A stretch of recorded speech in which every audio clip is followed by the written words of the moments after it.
Boa noite, presidente Zuleika. Boa noite, vereadoras, vereadores que compõem essa Casa de Leis. Quem aqui se faz presente em plenário, quem nos acompanha pelas redes sociais. Eu quero tocar em alguns assuntos e vou aproveitar o gancho que nós voltamos a falar sobre a IMAB. Então, preciso ressaltar que pela primeira vez da história da IMAB, nós temos um projeto 100% financiável com dinheiro próprio para a construção de casas a serem vendidas. Quanto à IMAB, precisamos também falar sobre a Vila Schwartz. Nós tivemos, há um tempo atrás, num governo passado, uma ação que visava remover os moradores que estavam na área de risco de alagamento. Ok, foram removidos, mas as casas foram deixadas lá. O que aconteceu? Foram invadidas por novos moradores e o problema volta a permanecer. Fica como se nós estivéssemos andando em círculo no meio do mato. Então, a IMAB tem um projeto para a revitalização da Vila Schwartz, que prevê a mudança de 41 moradias para a área segura, né? E sim, como falado pela vereadora Carla, nós temos um histórico de algumas coisas que aconteciam dentro da IMAB, de má administração, de pessoas que ocupam cargos porque são meramente amigos do rei, né? Há um caso que quando foi mexido no terreno da IMAB, houve um incidente em que a patrola acabou jogando terra numa propriedade. A moradora entrou com uma ação na justiça, ela ganhou uma indenização, e enquanto ela recebesse essa indenização, o município teria que pagar aluguel para ela. A IMAB tinha dinheiro em caixa para pagar a indenização, que foi imprecatório, salvo algum equívoco, 350 mil foi o que ela ganhou de danos na época. E durante muitos anos, mesmo tendo dinheiro para pagar a indenização para ela, o município continuou pagando o aluguel, como se dinheiro público desse embaixo de pedra. Então, são exemplos que, um pouco aqui, um pouco ali, é que nem o milho que enche o papo da galinha. Uma hora enche. E quem paga isso? Todos nós. E quando a gente paga duplamente por um serviço, a segunda vez que a gente paga vai faltar num outro que fica sem ser sanado. Pincelar aqui sobre a questão da causa animal. Eu acho que, levando em consideração as licitações, que nenhuma clínica 24 horas apareceu, eu sugeri na época que um dos motivos fosse ser mexido na questão atendimento, se não pode ser 24 horas, quem sabe 12 horas. E eu fui criticado nas redes sociais, inclusive uma senhora comentou lá que talvez eu falei isso para que a minha clínica pudesse atender e ganhar dinheiro. Senhora, por favor, não me meça pela sua régua. Todas as licitações que estiveram, a minha clínica assinou que nunca teve interesse em participar. A minha intenção é tentar resolver o problema. E solicitei ao meu assessor, Jeremias, que fizesse um levantamento de municípios que possuem canis e a funcionalidade desses canis como está. E Jeremias vai marcar uma reunião com o pessoal de Itapema. Itapema tem um sistema terceirizado de assistência, é uma empresa que gerencia os animais recolhidos. Eles conseguiram baixar o número de animais nesse abrigo, e assim que a gente tiver essa reunião com o pessoal de lá, eu deixo extensivo aos demais colegas para que aqueles que queiram possam nos acompanhar nessa viagem, para ver o que a gente consegue fazer. No início de 2021, quando adentrei aqui como legislador, como falado pelo vereador Adriano, muito se falou da causa animal, acho que se falou pouco, né? Acho que a causa animal sempre foi empurrada pela barriga ou discutida por pessoas que não têm o conhecimento fino do assunto, né? Uma vez que todos os municípios foram para uma direção e deu errado, e parece que nós vamos querer ir para a mesma direção, né? E estive falando na época com o secretário Josias, na questão de educação.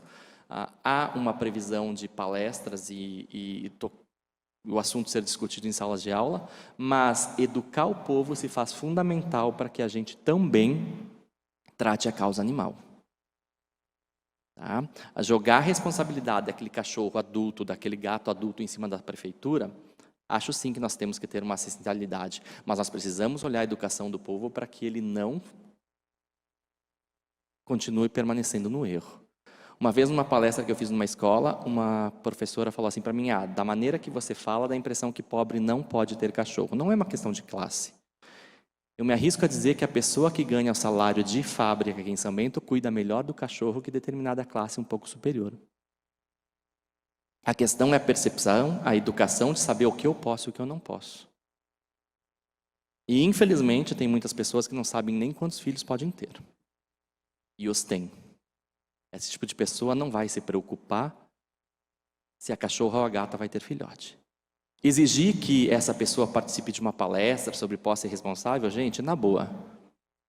Não quero aqui pensar que, pelo fato de ter um diploma de medicina veterinária, eu pense ou seja melhor do que alguém que não tenha o estudo. Mas essa gente não quer saber disso. Nós precisamos de ação que vai lá no bairro, pegue a cachorra, a gata e castra e devolva para o dono. Ponto final. A pessoa trabalha o dia todo. O marido trabalha o dia todo. Se bobear, ela tem 2, 3 filhos. Vocês acham que ela vai numa palestra de conscientização de posse responsável? Oi? Chega em casa, tem que limpar a casa, lavar roupa, fazer janta, aturar o marido. Desculpa. Ou eu tenho uma visão equivocada, por conviver há quase 24 anos com isso, ou a outra parte está equivocada.